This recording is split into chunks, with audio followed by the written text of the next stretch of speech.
So we saw last time that we did this about 4 weeks ago, that there's a machlokas amoraim if we paskin like Rabbi in this case or not. So at the very end, we say at the very end, right before the two dots in the middle of the page. This is on 21A2.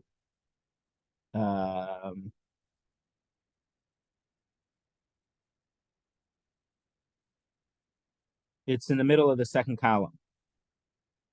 So Rabbi Yehuda Amar Shmuel said, if we passing like the Chachamim, that the witness, you don't need two witnesses to verify the signatures. If the witness Ruvain ben Yaakov, who signed on the star, came to Basin and said, yes, that is my signature, he's believed. You don't need a second witness. So Rabbi Yehuda Amar Shmuel said, we pass like the Chachamim. So the Gemara said, Pshita Yachad Rabim Halacha Karabim. When there's a dispute between one person and a group, we usually passing like the group. Majority rules. So the Gemara says we might have thought that there is a separate principle that halacha is from Rabbi against his colleague. That means if a Rabbi against another Tana, we'd pass him like Rabbi. Maybe, but Rabbi Huda Nasi was so important. Maybe Rabbi would be, as an individual, we would pass him like him even against the majority Chachamim. So Kamash Malan, Rabbi Huda Mar Shmuel needed to tell us what we pass him like Rabbi, because we do not pass him like Rabbi against the majority. That's where we left off.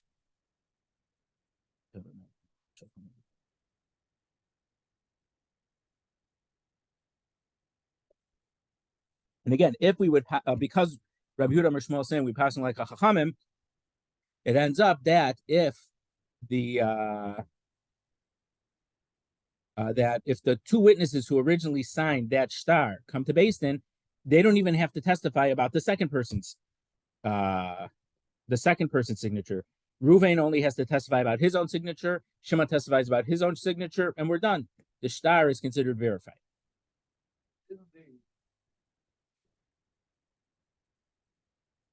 So this is a case where they didn't have.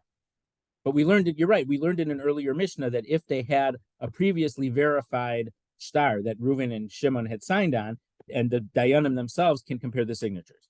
But this is a case where either we didn't have a verified signature, we saw their signature on something, but it wasn't verified, or we saw an opinion that that's only good if there was a star and the person named in the star disputed it, and Reuven and Shimon, the witnesses, were found to have been, their signatures were verified. So you couldn't compare it about a previous star, but it had to be a previously verified star that had stood up to a complaint. So it's possible they didn't have it. And I mentioned, well, part of the process when we write any get nowadays, when the get is finished, the interrogation of the dayanim to make sure that the witnesses follow their instructions is we testify that one of the signatures is ours and the other one is the other one who signed with us. But that's not a full kiyum shtaros. But if we would, let's say, I think I mentioned, if we'd be sending the get out of town, we would verify the star and have a star, another thing that was signed by the dayanim affirming that our signatures were real. And so we send out of town, we would do a kiyum shtaros. We would do this verification. And I think I also mentioned that when a get is sent from one location to another, the dayanim would sign like what we would call in a bank signature cards. So they have different, I think 3 different sets is what they usually do. So we compare the signatures of the Adam and the signatures of the dayanim, because the get is only signed by the dayanim. But the star that the get had been written and is valid to be used, to be handed over to the wife, that it has been, it was properly executed and the witnesses have been verified. So the dayanim sign extra signature cards also that they sent to the Beis Din. And most of the days now at time, so in the time of the Mishnah says you bring a get, let's say from Chutz La'aretz Eretz Yisrael, you need to say b'fanei nachdam. It was signed and sealed in front of me. So we we don't need a get to be sent with a person. We do rely on FedEx or UPS, things like that. But when we have this document that we're sending it, the shliach, the agent who's sending it, did declare to the Beis Din, it was signed and sealed in front of me, and that is written in this document saying that the get is a valid get. It says the Beis Din is saying, the witness has signed it, and the agent, the shliach in the delivery, told us b'fanei nachta. Someone had a question.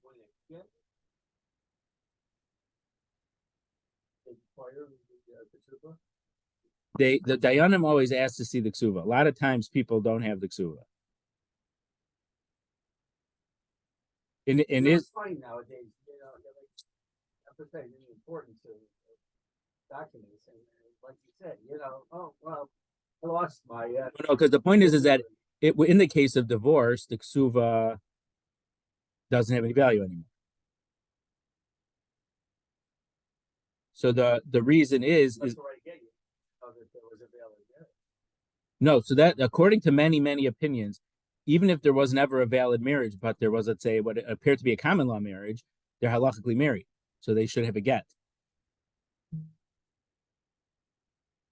So then the machlokas would be, so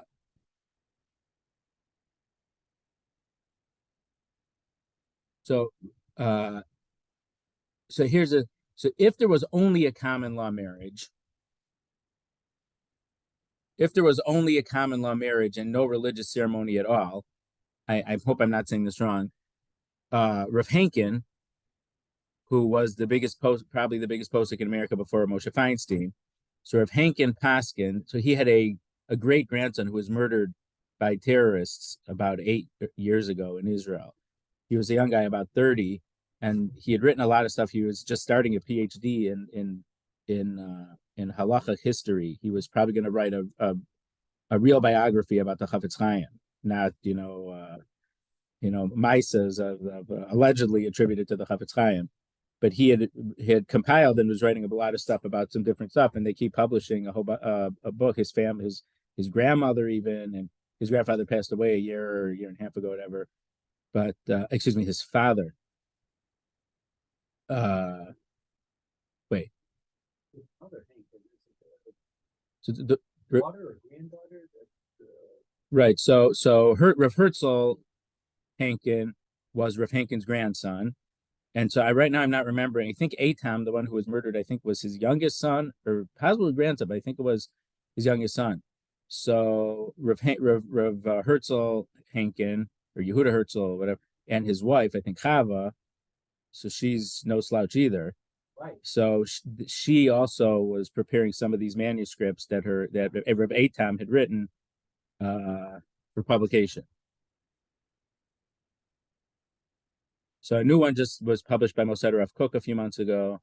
I have one from a couple years ago that he wrote about the Aruch HaShulchan, or differences between the Aruch HaShulchan and the Mishnah Berurah. They say, because nowadays most places say, what does the Mishnah Berurah say? What does the Mishnah Berurah say? And there's some poskim, they're a minority, but there's some people, they want to know what the Aruch HaShulchan says, because the Litvish Minhag, Rav Meir Simcha was the Rav of Dvinsk. And he wrote a lot of things he was big on the sheet of the Rambam, but also for the minhagim of Lita. So they say that Rav Hankin, Rav Yosef Eliyahu Hankin, he says we pass the Aruch HaShulchan more than the Mishnah Berurah. Now, someone who was very instrumental in the opposite is saying that passing the Mishnah Berurah was Rav Kotler. Rav Kotler people always saw him with the Mishnah Berurah. So his use of the Mishnah Berurah was a catalyst in people saying, "Oh, whatever the Mishnah Berurah says, we'll follow." But Rav Hankin, Zichrono Livracha, Rav Aaron actually was on Batei Din with Rav Hankin. There's one story that he mentioned in a share in 1986 or so about a certain Din Torah that they had together, and it seemed it wasn't the only time.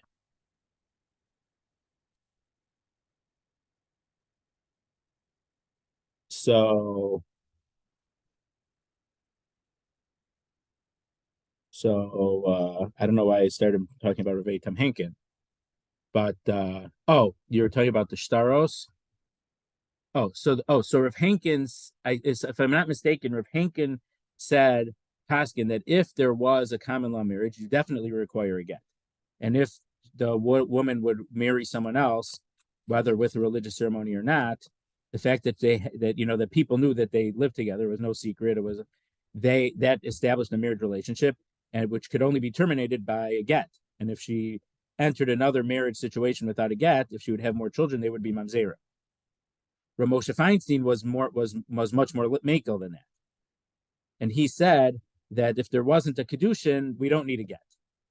There should be a get, but if there isn't, we're not going to say the kids are mamzerim. So it's a big kula that is utilized very frequently nowadays. But I asked, uh,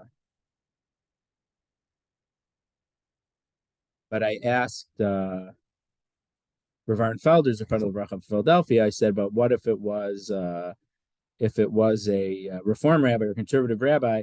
He said both Rav Moshe and Rav Hankin would say that in that case, uh, again, it's better to have a get, but if they would remarry without a get, we would not say the kids are mamzerim, because the difference is when they had a reform or let's just use the word reform right now. But when you had a reform rabbi do the wedding, they were assuming that their marriage took effect because of this reform rabbi. And because what the reform rabbi did wasn't a kosher marriage and didn't have kosher witnesses, it ends up that the wedding that they thought they didn't have, so there was no wedding. So that makes it less of a marriage than if they would have just moved in together or even held a party in front of the court or when they went to get the a marriage license, because that which they thought was making the wedding wasn't actually making the wedding because it wasn't done according to Allah. So if so so so so Rabbi Felder said even Rav Hankin would say in that case, if it was by a non-halachic clergy person doing the wedding, even Rav Hankin would agree that the wedding wasn't a wedding, and if that marriage would have been dissolved without a get, and the wife remarried or had new children from a different relationship, even Rav Hankin would say those kids aren't there. It's a very important. It's an important thing to know. Just to know. So if they didn't have a ksuva, one of the reasons that so I mean, one of the reasons that in Israel, when I saw Dayan Solomon, he was in Tel Aviv at the time. So under the desk in Israel, when they in a wedding, they have it's like a hard plastic, like usually blue, a little bit smaller than this, and they put the thing inside that case. So they had just had hundreds and hundreds of empty things under the desk in his courtroom. But in Israel, it's a little bit more bureaucratic, so people know they have to keep their papers. Here, so again, the ksuva would be important if there'd be if there, well, for let's say the estate to support the wife if the woman died or whatever. But I mean, if the husband died. But in the case of divorce, especially in this country, most but they didn't wouldn't do a get until the legal divorce is settled. I mean, there are some exceptions. So because they've agreed to all of their financial things in that case, we don't need the ksuva anymore. So if they wouldn't bring the ksuva, the Beis Din asked the woman to verbally in front of the Beis Din waive all of her rights to the ksuva because they've already made an agreement. But if they want to see it, sometimes they want to see what the names were in the ksuva. Sometimes people don't remember their Hebrew names or their parents' Hebrew name, or they're not sure if their father was a Levi or a Cohen or things like that. And sometimes that helps.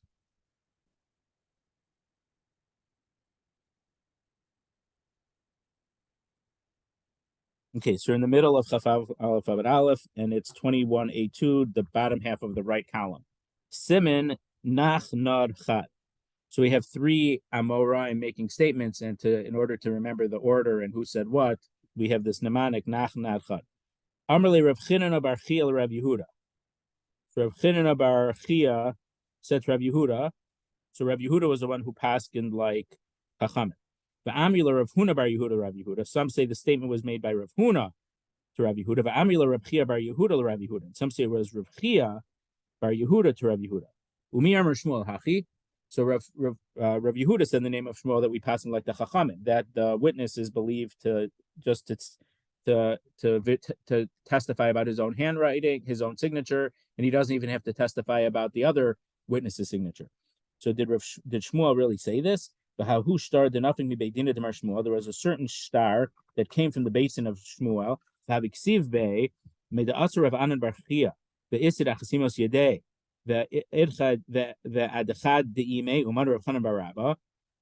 So it said Rav Anan Barchia came and testified on his own signature, and also on the one that was with him. And who is that? Rav Hanan Barabba, meaning that the two witnesses on this star was Rav Anan Barchia and Rav Hanan Barabba. So when the court was certifying this document to show that it wasn't forged, they mentioned that Rav Anan Barchia testified about his own signature and about his colleague's signature, the other dayan. And because Rav Hanan Barabba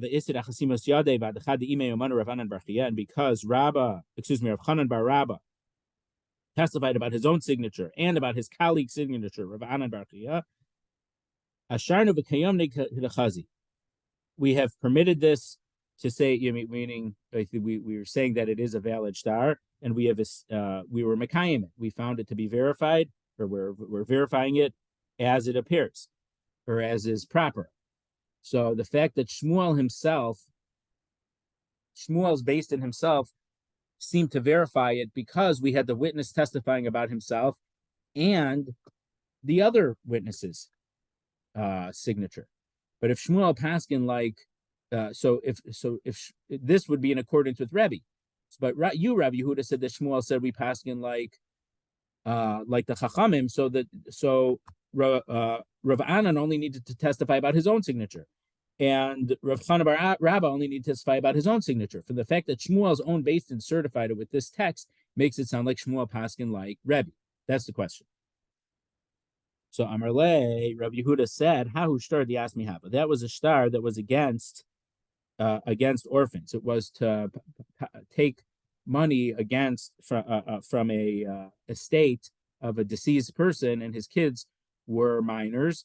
So we've mentioned many times that Beis Din is very strict about this. They don't want it to possibly take money away from these Yisomim. So normally you wouldn't collect against it, but this case was the star was from them. Shmuel Beis Din Toin, and Shmuel was very worried. He didn't want to have any problem that the Beis Din would make a mistake when the Yisomim would grow up, and they could say, "How could the Beis Din let this be?" The Beis Din is supposed to look out for our interests, and how could they have let this person collect from our father's estate? And Shmuel was concerned that maybe some people would hold that when we say that we pass him like Rabbi, that's we pass him like Rabbi even if he's in the minority. Even though in this case, even though in general they say halacha Rebbe mechaver v'lo mechaver, we only follow Rebbe against a colleague, but not against the majority. But in this particular halacha, people might think that we passing it like Rebbe against the chachamim, against the majority. So I'm going to do extra revach. I'm going to do an extra thing, so there's not going to be any problem for this person to collect against the Yisomim. So even though we don't, so Rabbi Yehuda says, even though Shmuel didn't paskin like Rebbe, in this case, he was extra strict to Rebbe in order to do as much as possible to ensure that the Yisomim were not going to be ripped off, that the estate wasn't being cheated by this star being executed, or not executed by whatever the star said to allow that debt to be collected. Amar Rabbi Yehuda Amar Shmuel. Rabbi Yehuda said in the name of Shmuel, a different halacha. Eid v'dayan mitzarfin. A witness and a judge can combine to verify someone's signature. So Amar Rabbi Bar Chama, Kama ma'al yahai shmaitza. How great is this statement? It's a very important thing. So Amar Rabba, my ma'al Yusuf. Rabba says, why is it so great? Mai de come aside, sahada lo come aside dayan. that which the witness is testifying about is not what the judge is testifying about. Umad come inside dayan lo come inside sada, and that which the dayan, the judge, is testifying about is not what the witness is testifying about. So how can they combine? Meaning, when the witness testifies that it's his signature, he's also testifying about everything that's in the content of the star itself. If the star says Reuven borrowed $100 from Shimon, when the aide is saying yes, that was my signature on that document, he is reinforcing the actual situation that Reuven borrowed $100 from Shimon. But the dayan has no knowledge about Reuven and Shimon engaging in any loan one from the other. The dayan is only testifying to the fact that he recognized Reuven's signature. Or Shimon, I use Reuven and Shimon as a name. So Binyamin or Yisachar's signature.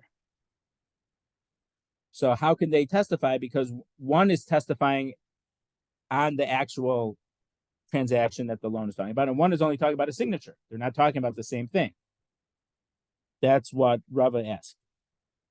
So Ella Kiyasra Rami Bar Yecheskel Amar. So when Rami Bar Yecheskel said, Lo Turtsinhu, Lo Titsinhu Lahani Klali Dechali Yehuda Ach Mishmei Shmuel. Don't listen to these rules that my brother Yehuda said in the name of Shmuel. So Shmuel's brother, Rabbi Yehuda's brother was Rami Bar Yecheskel, and Rami Bar Yecheskel, obviously, they were probably half brothers, but I didn't look in the history book. But my guess is that they were half brothers, probably from the mother, and so Rabbi Yehuda was in Bavel, and maybe for whatever reason his mother remarried and went to Eretz Yisrael, or went to Israel remarried, and then to someone named Yecheskel, and they had a son Rami, because I don't know that Rabbi Yehuda's father's name was Yecheskel. I don't know one way or the other. And so then that brother ended up coming from Eretz Yisrael and giving some teachings, and he actually argued on his brother. So Rami Bar Yecheskel said, I guess in Eretz Yisrael, they did not agree with this psak of Shmuel, that Rabbi Yehuda, the brother of Rami, said in the name of Shmuel. So we cannot combine the judge who would know the signature along with the witness.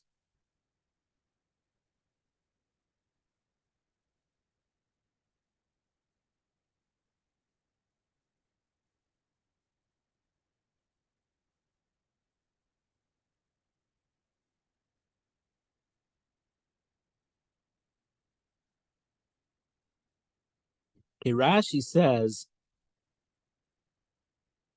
that the dayan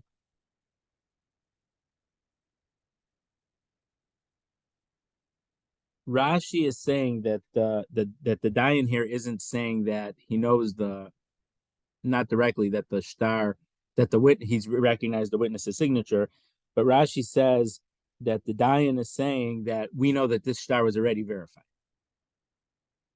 So that doesn't necessarily mean that the dayan knew that the signature from himself, but because other people have testified about the signature, the dayanim feel they know the signature. That's one thing you could learn from Rashi. Tosfos doesn't necessarily agree with that.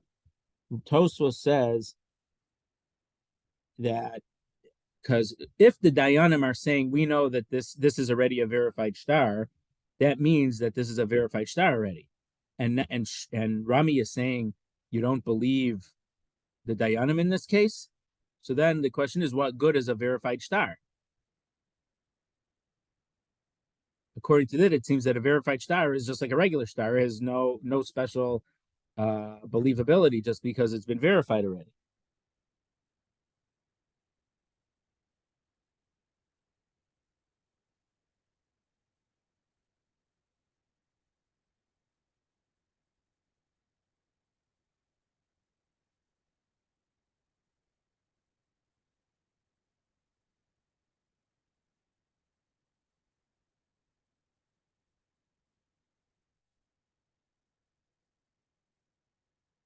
So something that's brought down here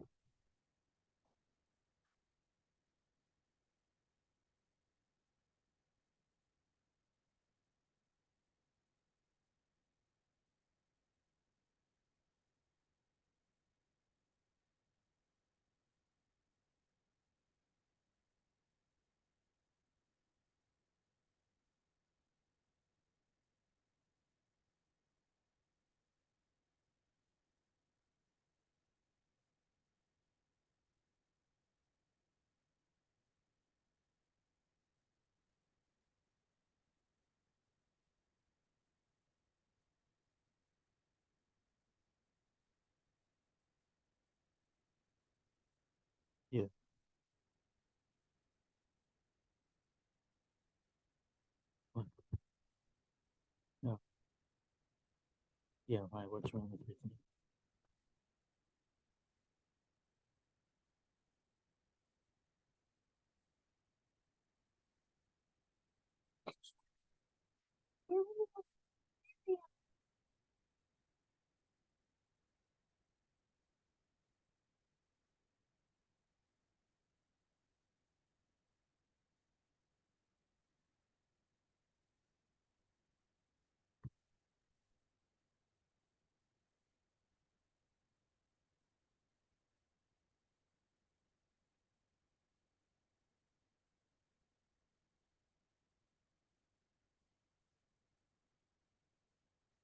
So the Ritva quotes Rashi a little bit different than our Rashi. It's not explicit in our Rashi that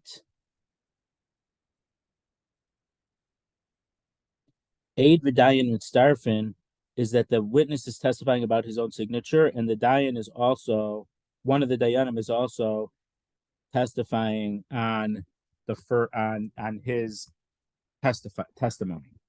So it ends up according to that, even according to that, it would seem that we don't passing like that. It seems that we passing like Rabbi, because according to Rabbi, according to the Chachamim, the witness can testify about his own signature, and that's good enough. So from the fact that we have a possibility of saying aid v'dayan, it seems that we're talking about the aid on his own signature and the dayan on that aid signature also. So that from the whole memra actually makes it sound like we don't paskin like the Chachamim at all. And again, what was the text of the Mishnah? The Mishnah said, the Mishnah says you have to combine someone else. So now this question is, could the acher be one of the dayanim? Can one of the dayanim be the second person to verify the first person's signature according to Rabbi?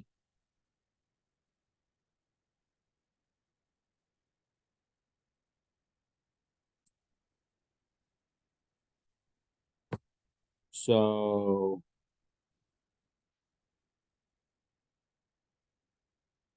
Rabbi Huda or Shmuel said that is believed, but again, that whole if he really said that, that makes it sound like we don't pass like the Chachamim, which is kind of contradictory to what Rabbi Huda or Shmuel had just said, that the aide just needs to talk about himself.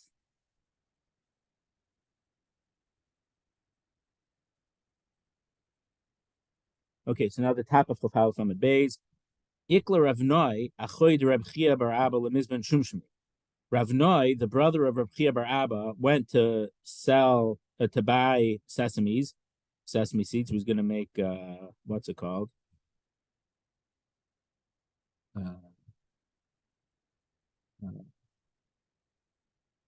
Halva. It's made out of sesames, right? Halva. Yeah, halva. He was going to buy halva. He needed to buy sesame seeds to make it. The Amar Hachi Amar Shmuel. The Gemara didn't say he was buying halva. That's what I just joked. Because Yom Ha'atzmaut is coming up, so people have these types of food on their mind. Amar Hachi Amar Shmuel. He said, "This is what Shmuel said: Aid v'dayan mitzdarfin. An aid and a dayan do combine." Amar Amemar, and Amemar said, "Kalam aliyah haishmaitza." This is such a very great statement to know. Amli Ravashi Amemar, and Ravashi said to Amemar, "Mishum de kalse avur de imach at nami mekasatle." Just because your grandfather, your mother's father, said it, you're also praising it. Var parcha Rava. Rava has already asked a strong question against it. So basically, we're seeing from here that Amemar was a grandson of Rami Bar Chama. Okay. Next, Amar of Safra, Amar Rabbi Abba, Amar of Yitzchak Bar Shmuel Bar Marta, Amar of Huna. Rav Safra, there's a tremendous amount of names of Amoraim in these Gemaras for whatever reason. Statements in the name of statements, and some say it was a different Amora. So Rav Safra said the name of Rav Abba, the name of Rav Yitzchak Bar Shmuel Bar Marta, said the name of Rav Huna. The Amrila Amar Rav Huna Amar Rav. And some said that it was Rav Huna, not from himself, but in the name of Rav. Shlosha sheyashvu l'kaimas ashtar. If three judges sat as a bastin to verify a document, if two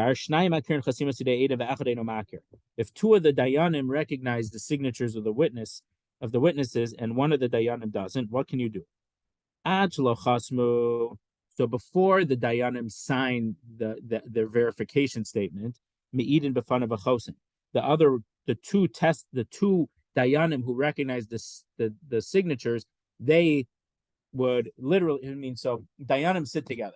So they literally would get up from sitting as dayanim, and they would stand in front of the other dayan and testify in front of one dayan that we recognize these signatures. That's what this statement is saying. And then once they testify in front of the third dayan, now he knows that the signatures are true because he heard two witnesses say it. So then all three of them could sign the verification statement that the shtar has been verified because they recognize the signatures, it's not forged. Mishachasmu, but once the dayanim already signed the certification statement, ein me'idin b'fanav achosin, some of the dayanim are not allowed to testify in front of the other dayan. So the Gemara asks a question: Umi kasvina, can you even write the certification statement before it's been certified? Of course, they can't sign it before they know it's true. They don't even write it. The Amar Rapapi Mishmei de Rabba Hai Asharta de Dayana. So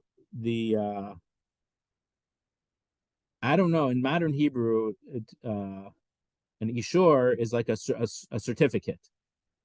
So I don't know if that word is like this, and we're saying a judicial certification, or also sometimes this word in Aramaic might come from the word to be shari is something like a heter. So it might be some type of permissive statement of the dayanim. So I don't know exactly what the word means, but we know what it's talking about. I'm just wondering about the literal translation. The nichtav mikmei that it was written before the witnesses came to testify about their own signatures. So in that case, it's the witnesses were going to come testify about their own signatures. Psula, you can't use that certificate. The michzik it looks like it's false because they already have it written out before the witnesses even come and say anything. So here, if they had written it, because it said that if they haven't signed it yet, the two dayanim can stop being dayanim temporarily and be witnesses. But it says they didn't sign it, but that means it's already written. But we learned that if it was already written before the witnesses came, it looks like it's false. So Ella Ema, so let's say that we should say that the statement was Achelo Kasvu Me'idim B'fanav Achosim. If they had not yet written the text of the certification, then the two dayanim can leave sitting down as dayanim, and they could testify to the third dayan. And now that the third dayan heard it from two witnesses, he also knows, because that's what Kabbalah Eidos is.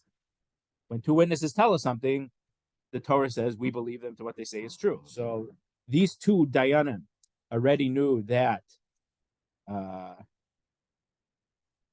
the signatures were authentic. Now the third dayan also knows it's authentic. The fact that he knows it from the other two doesn't make it any less believable than they who know it independently from some other way. But Misha Kasvu, once the text of the certification was written, Ein Me'idim B'fanav Achosim, the two dayanim cannot testify in front of the third dayan. Shmamina Tlas, and we can learn three halachas from this. Shmamina Eid Nasa Dayan. We learn that an aid can be a dayan. Meaning, if normally you would think that a case needs a dayanim and it needs aidim, and someone who's an aid cannot be a dayan, and someone who's a dayan cannot be an aid. I mean, actually, at the very end of the first parak of Sanhedrin, it says, "What's the minimum size of a city to have a Sanhedrin?" So it talks about you need the two people with the argument, you need three dayanim, you need two aidim, you need two possible people to be Adam Zomamim, to be Mazim them, and you might even need two more to be Mazim those, and you need a Rav and a doctor, and different civil people. So I think there's Machlokas was 120 people or 240 people. I don't remember exactly, but they're listing you need so the aid, the Adam and the Anna can't be the same people. But according to this, an aid is allowed to be a dayan. Now, this also comes up if the Sanhedrin, if the Gemara in Rosh Hashanah, if the Sanhedrin was waiting for people to come to see the moon, but it was a cloudy night. People are looking, it's hard to see the moon. What if the dayanim saw and no one else came? Can some of the dayanim testify to the other dayanim, we saw the moon? I don't know if it's conflict of interest, but the thing is that dayanim have to know it's true. In this case, but the question is, do the dayanim have to know by independent testimony, or can some of the dayanim testify that they saw it? That's kind of what the issue is about. The halacha says we believe Eidim. If it happens to be the people who know the Eidos are dayanim, because all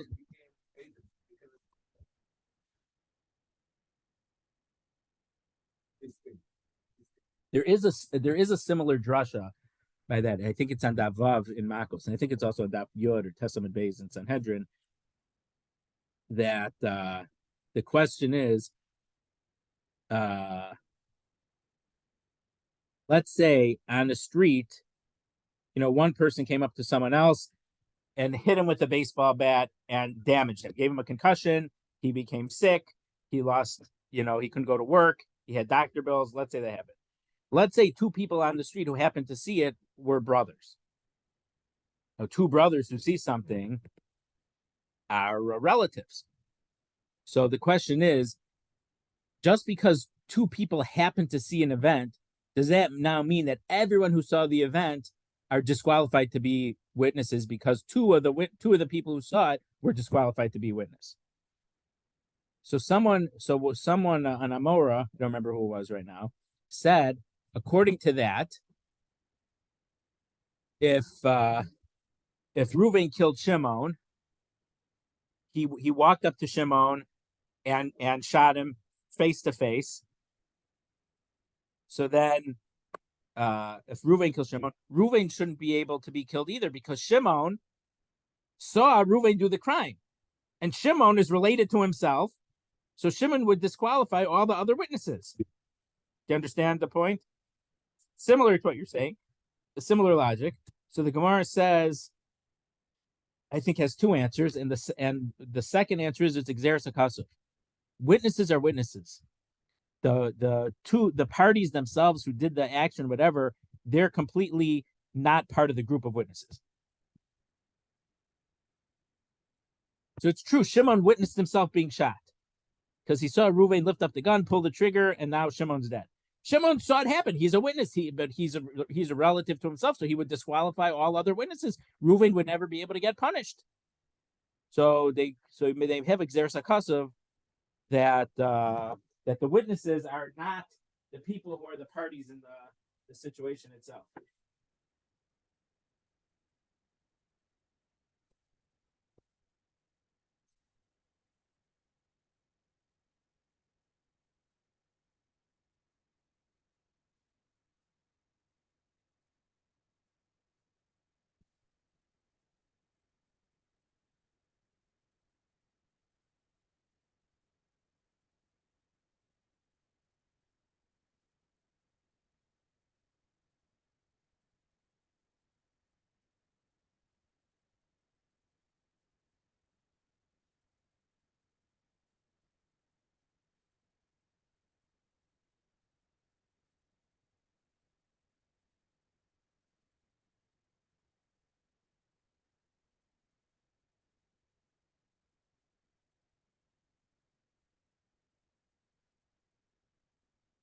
Oh, here it is. Amrle Tzvav Alfin Makos, Amrle Rapapal Abaye, Alameata Harug Yatzel. The victim himself, who was the murder victim, the fact that he witnessed the murder, he's now no one else is a kosher witness to testify against the murderer. So the Gemara says, so he was killed by behind. But if you would have killed him from the front and he would have been a witness, you're right. So ki asakame de Rava. So that was Abaye's answer. Abaye, according to Abaye, if the victim would have seen the crime being conducted against himself, that would ruin the whole witness pool. But Rava gave a different answer. Rava said, Yakum Davar. The pasuk says, by two witnesses, the thing will be established. The matter will be established. Yakum Davar. Literally, Yakum, it will stand. But we know that it's true because we have two witnesses. The Mekaime Davar Hakasu Medaber. The pasuk is talking about the people who establish it, not the parties involved in the actual thing. So witnesses are different than the parties involved.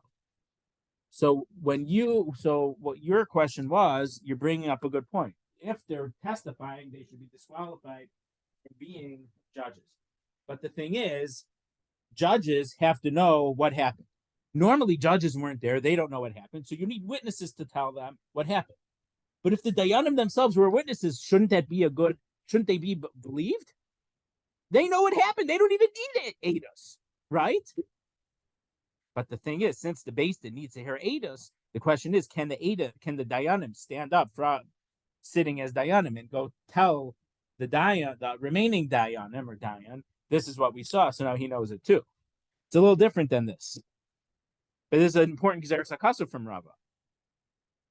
We have the parties involved, and then we have the Mekaimei Adam.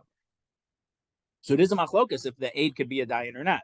From this Gemara, we're saying aid is allowed to be a dayan.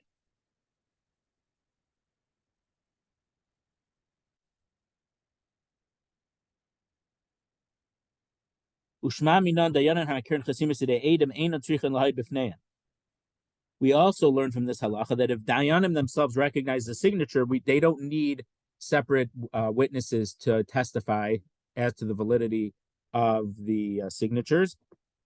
That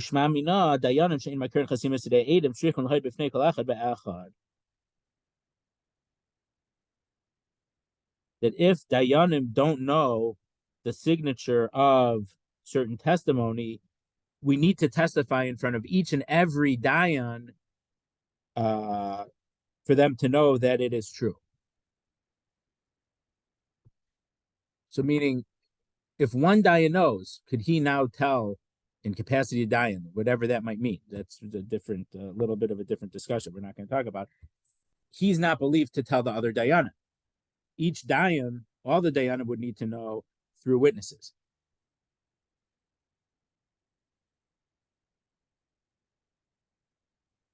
So even in this case, if 2 out of the 3 dayanim know, majority 2 out of 3 isn't enough. All 3 dayanim have to know about it before the dayanim can sign off about it. Ravashi asked against this. So you listed 3 things. I'll grant you the first one is right. The aid is allowed to be a dayan. So meaning he was going to be a dayan, but he knew about it, so he testified to the other dayan, and then he sits back. Then these 2 dayanim sat back down to have a basin of 3. So aid nasa dayan. But the second thing that you said, that judges that recognize the signatures of the witnesses, they don't need to receive testimony. Meaning, if dayanim know, is that good enough? Or dayanim by definition have to hear testimony? So you said that if dayanim know themselves, they don't need testimony. Just the one who doesn't know needs testimony. How can you say that that's really true? Maybe they do need to hear witnesses. They do need to hear from witnesses. But maybe to verify a star, you don't need 3 dayanim. Maybe 1 dayan is enough. And so the 2 dayanim who testify, they're just Adam, and the whole verification of the star is taking place only by that 3rd dayan. It doesn't need all 3. Maybe it only needs 1. In regard to the 3rd thing you said, that a judge who does not recognize the signature of the witness, he needs to be informed by witnesses that these signatures are in fact authentic. How can you learn that from this statement? Dilma liolam emelacha ein tzrichin v'shani hachadelo kamikaima hagada klau. Maybe this case is different because there is no other testimony. But let's say that 2 of the dayanim know because they heard testimony at one time about it. But let's say it was Rabbi Cohn and Rabbi Levi and Rabbi Israel. But now Rabbi Cohn retired and now he lives in Florida. So Rabbi Cohn and I said Rabbi Cohn retired. So Rabbi Levi and Rabbi Israel, they heard testimony previously that this is Reuven ben Yaakov's signature and this is Shimon ben Yaakov's signature. But now they have Rabbi Schwartz as their third dayan, and Rabbi Schwartz never heard testimony. So that's a lot different than the case that you just said. In the case that you just said, none of the dayanim heard testimony. But in the case that I just told you, Rabbi Levi and Rabbi Israel had heard testimony in a different time. They were sitting at different time, so they did hear testimony. Just Rabbi Schwartz, the third dayan, he hadn't heard testimony. But maybe in that case, the two dayanim can tell the third dayan, and they would be believed, and Rabbi Schwartz doesn't need to hear testimony himself. There's a big the difference between the two cases is that in the case of this statement, there were no independent witnesses who testified. Amda?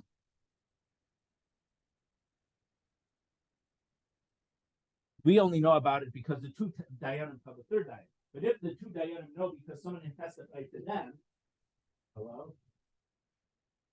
Hello?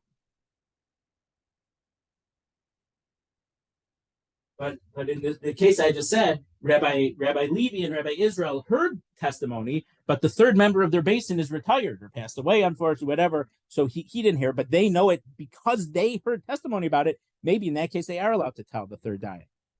And the third dayan doesn't have to actually hear it from testimony. The only difference is that in the first case, the first two dayanim didn't hear it from testimony either. They knew it themselves. So it's a big difference.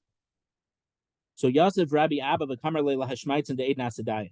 Rav Abba was sitting and teaching, and he said this sugya that an aid, the witness, is allowed to become the dayan. Asave Rav Safra the Rav Abba. So Rav Safra asked Rav Abba, who was teaching this over, Ra'ua shlosha v'hein beisin.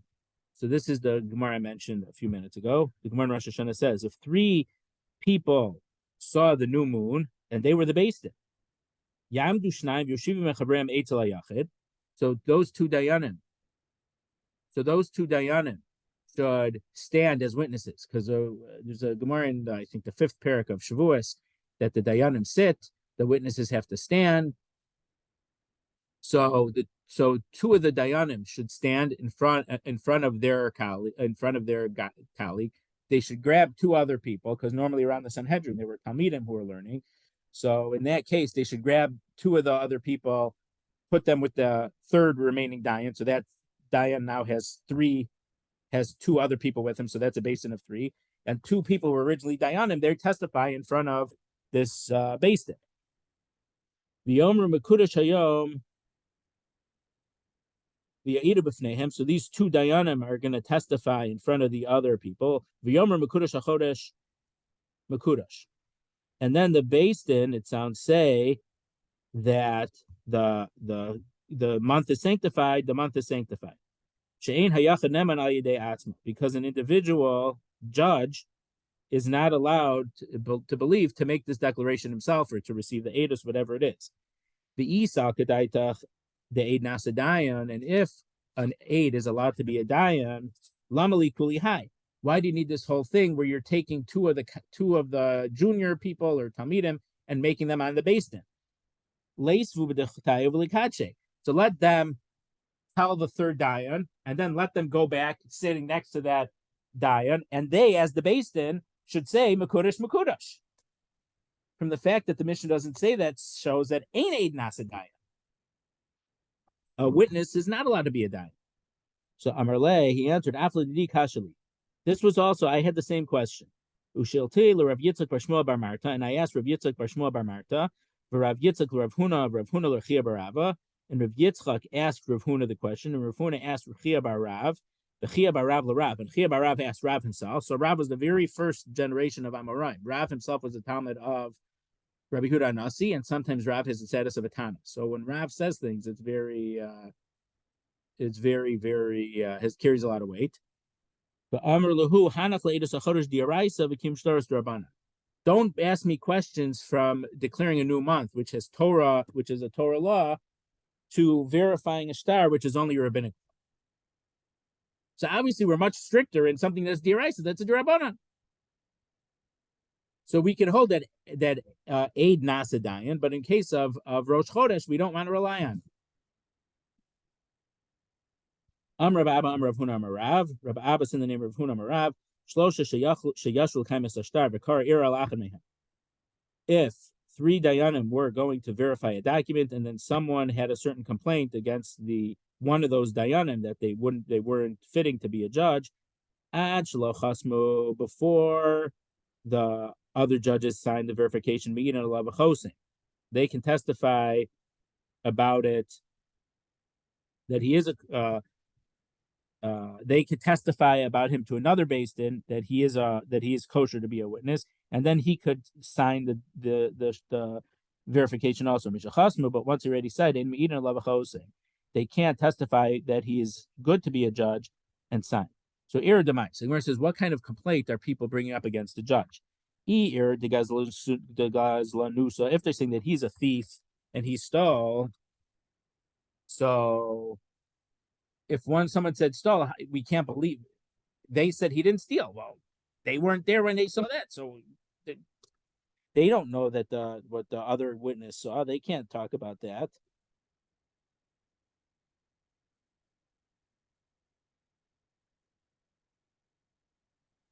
Now and or it's a locked. We have two witnesses telling us about one thing, two witnesses telling us a slightly other thing. We don't know who's right, so the dayan will stay kosher on the fact that we have no credible witness against him. And if we're saying he comes from a not good family, maybe he's a mamzer, or there was some type of his mother was a second generation mitzri or whatever, mitzris or something. Gilei milsa ba'almahu. The fact that someone's saying it, or that he's a Kohen whose mother was a grusha, so they're not saying anything wrong about him. They're saying a certain fact about his status, but that doesn't affect his ability to be a judge. So that complaint against him is irrelevant. So no, we're talking about the first case. It's a case where they're saying that this guy stole money, therefore he's not fitting to be a judge. So the other judges are believed. It's not a case of 2 against 2. The other judges are believed because they say we know that he really did tshuva. So we're not saying he stole, and these 2 witnesses saying he didn't steal. They're saying he stole, but these are saying we know that after that he really did tshuva. What that means, they could say he fasted for 3 straight weeks, every day, and does that mean he did tshuva? We don't know what's in a person's heart, but they were pretty sure that he had done tshuva, and once you did tshuva, the problem of having stolen is no longer a psul, and he's allowed to be a kosher, and he's a kosher to be an aid, he's kosher to be a dayan.